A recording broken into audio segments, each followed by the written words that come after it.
288 लोग ट्रेन के हादसे में मर गए।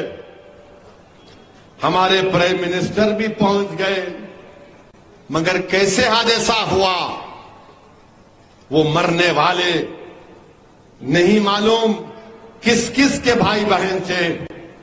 मगर हमारे वतन अजीज में जब गरीब मरता है, चाहे किसी मजहब का हो, हिंदू हो, दलित हो, आदिवासी हो, मुसलमान हो, ईसाई हो, जो गरीब मरता है तो गरीब की जान की कीमत हमारे मुल्क में नहीं है।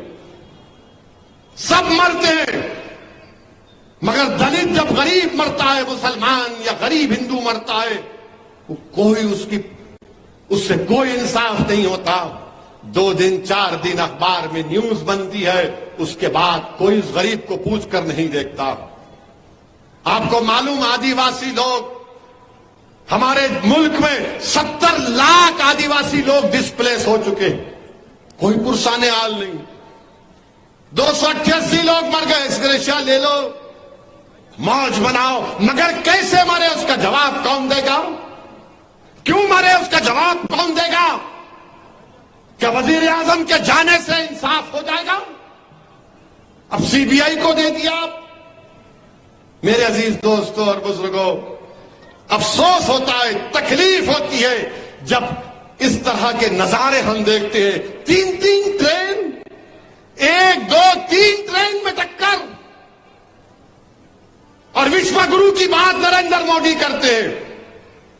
भारत सुपर पावर बन गया है, 3 ट्रेन की टक्कर को आप नहीं रोक सक रहे। मुझे मालूम कि आज की तकरीर के बाद बहुत तकलीफ होगी बीजेपी वालों के पेट में। अब आप हमको बोल रहे लव जिहाद। अच्छा, वो एक भोपाल का मजे का किस्सा हुआ, पढ़े अखबार में? नहीं पढ़े? नहीं पढ़ते तुम लोग? खैर मैं ही पढ़ा। वो एक बीजेपी की एमपी है मोहतरमा, उन पे बहुत बड़ा वो मालेगांव का मुकदमा चल रहा। तो एक बच्ची के अम्मा बाबा उनको जाके बोले, मैडम हमारी बच्ची किसी के इश्क में मुब्तला हो गई। तो उन्होंने बोले उसका एक ही इलाज है, उसको ले जाकर केरला पिक्चर दिखाएंगे। क्या नाम है केरला? हाँ? हमारे एमएलए अच्छा जानकारी रखते हैं। तो बहरहाल केरला स्टोरी लिख जाके वो मैडम दिखाए बच्ची को, उन्हें देखने के दिन उसी रात अपने घर से भाग गए।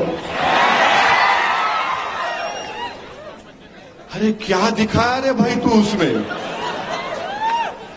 उन्हें भाग गए। मीडिया लिखा, मैंने लिखा, उन्हें भाग गए। इसीलिए हम बोल रहे गवर्नमेंट से, ये इश्क के मामलात में मत आओ आप। जो सही कर रहा है कर लें दो, मगर आप कबाब में हड्डी नहीं बनेंगे बल्कि पत्थर बनेंगे। अब आप बोलते लव जिहाद। अच्छा, अगर महाराष्ट्र में लव जिहाद हो रहा है तो एक एस्टिमेट दो, नंबर दो कि अहमदनगर में ये हुआ, कोल्हापुर में ये हुआ, सांगली में हुआ, वेस्टर्न महाराष्ट्र में हुआ, मराठवाड़ा में हुआ। बताओ, कुछ नहीं है। नहीं, लव जिहाद हो रहा है। कहां हो रहा है? उत्तर प्रदेश में कोर्ट में एक कैदी को फिर गोली मार दी गई, वो मर गया वहां पर। मैं शुरू से कह रहा था कि एक ठोक दो की पॉलिसी गलत है। जमहूरियत में गोली से नहीं मारा जाता किसी को, अदालत से फैसले दिए जाते हैं, मगर कोर्ट के अंदर आकर उसको कत्ल कर दिया गया। अब आप बताइए कौन सी चीज बाकी रह गई है? अब लोग हम पे कहते नहीं नहीं अभी भी ऐसा करना है, अभी भी वैसा करना है। मेरे भाई, सच्चाई को पहचानो, सच्चाई को जानो, अपने फैसले सही लो। मगर सब लोग ये जो दिल्ली में बैठे हुए चौधरी है ना, जो सौदा करते हैं मुसलमानों के नाम पर, अरे आरएसएस से तुम बात करोगे और तुम सेकुलरिज्म को बचाओगे? आरएसएस से तुम बात करोगे?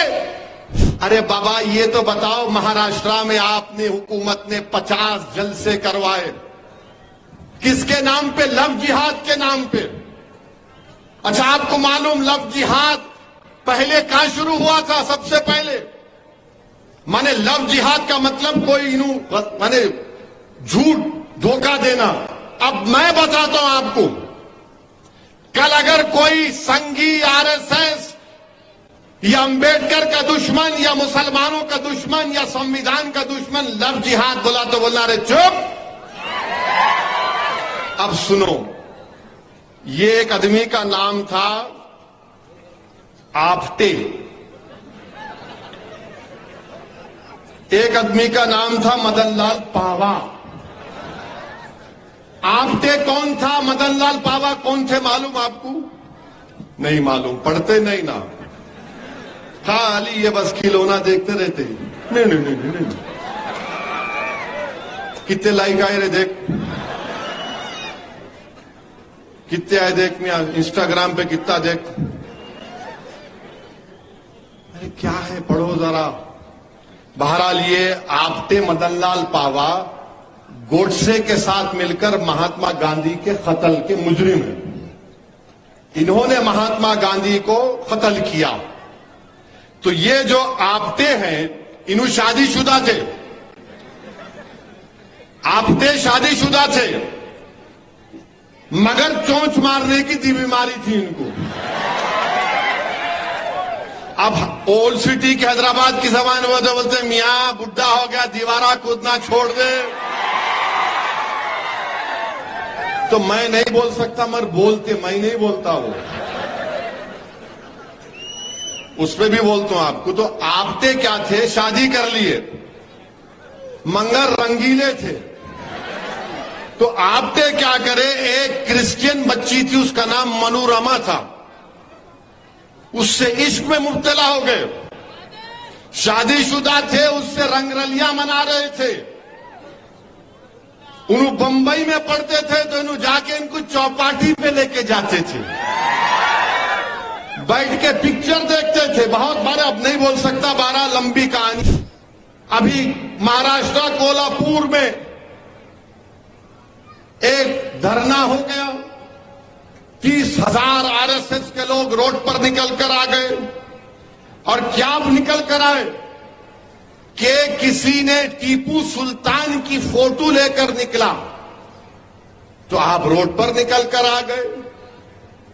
मैं नरेंद्र मोदी देश के प्रधानमंत्री वजीर आजम से और बीजेपी आरएसएस से पूछना चाहता हूं, जब आपने अनलॉफुल एक्टिविटीज प्रिवेंशन एक्ट में उसके फर्स्ट शेड्यूल में आपने 44 ऑर्गेनाइजेशन को कहा कि बैन है, तो आप एक लिस्ट बना दो कि नाम टीपू रखे तो बैन, औरंगजेब रखे तो बैन, बाबर रखे तो बैन, खिलजी रखे तो बैन, जहांगीर रखे तो बैन, बहादुर शाह जफर रखे तो बैन, शाहजहां रखे तो बैन, कुली कुतुब शाह रखे तो बैन।